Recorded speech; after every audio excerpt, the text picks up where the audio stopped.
Got 11 minutes left. Okay, part 4. Guys, the grand finale. We're getting really excited, huh? Alright, so right now we've gotten everything. Just to recap, we've named, we've dragged, we got fade-ins, fade-outs with the audio. Everything is looking good. Let's go up here, just verify our titles. Everything matches the clip. Great. So what we're going to do is to export this, we're going to first check, make sure everything looks good. Don't mind that this has not been rendered yet. You see a red bar up here on top? That's supposed to be that way because there's some motion to the text. We don't have to worry about it. It's all checked and verified. So I just usually double check that there's no like hidden clips out here. Nope, nothing. It will end when the clip ends. And I go to, oh, one last thing too before we go to file export. If you have anything in the timeline highlighted, like for instance, I've just highlighted that one piece of text, make sure you just click away from it so nothing is highlighted. Because when you go to export it, it might want to export just that one thing you've highlighted. Make sure nothing else is highlighted. Good. So now we're going to go up to File in our browser, Export using QuickTime Conversion. We're going to click on that. Now, if the Final Cut project has been open and it's been active and we haven't reopened it, it should have saved the settings that I've been using to export, but I'm going to walk you through those settings just in case we need to do it from scratch. So we're going to go to where first. Let's find out where we're going to save it. We're going to go to Chris Smith Project 3 drive on the left-hand side here. Highlight that. You can see I've created a folder called Final Exports. Burned that right in. Final Exports. And then now, since we're just starting the 1980s, I'm going to create a folder for the 1980s. 1980s. Like that. So now we have the 1980s folder.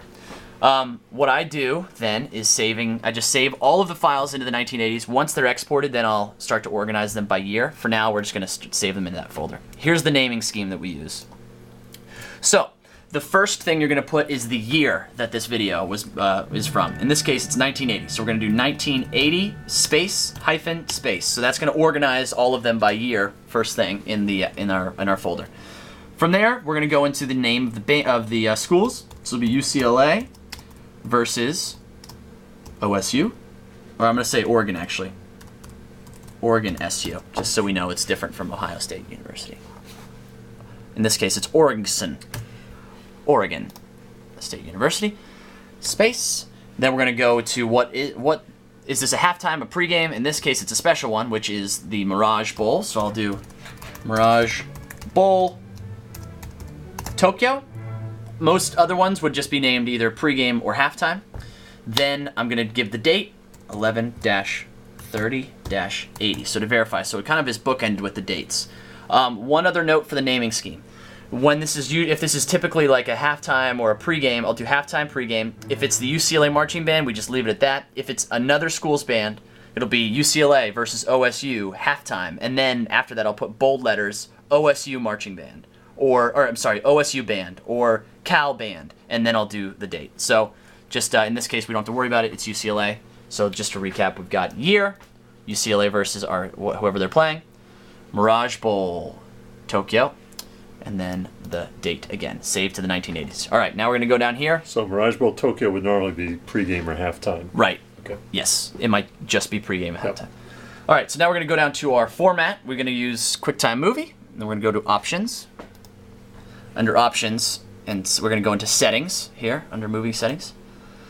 Compression type, this is good because I reopened the project, so we're going to have to start over the exports. Compression type, we're going to go up all the way to Apple ProRes 422 HQ. Highlight that, change things around in here. Frame rate, we're going to keep current.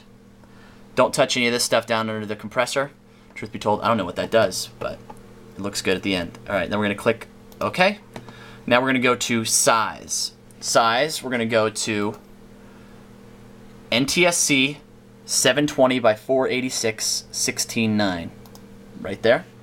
And then I'm going to click De-interlace Source Video. Okay. And then we're going to go to Sound Settings. We're going to change that from our format from linear PCM to AAC. We want AAC. Channels are going to be left, right. Rate 48 is great. All that's perfect. We're going to go OK. So our settings have been made. Again, to recap, Apple ProRes 422, our size 720 by 486, and our settings are AAC for audio.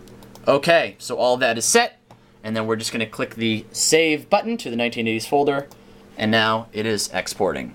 During this time, I like to, I don't know, braid my hair, juggle in the corner for a little bit, or just kind of mess with like Gordon's important files, which, you know, this is a chance for you to kind of think about stuff for yourself. After that's done exporting, bring in the next clip, repeat, rewind, and then all of your compression settings should already be set as long as the project is open, and you'll just keep popping them out from there. So hopefully that helped, and hopefully we can finish this thing in the next 10 years. Great. Hey, thanks.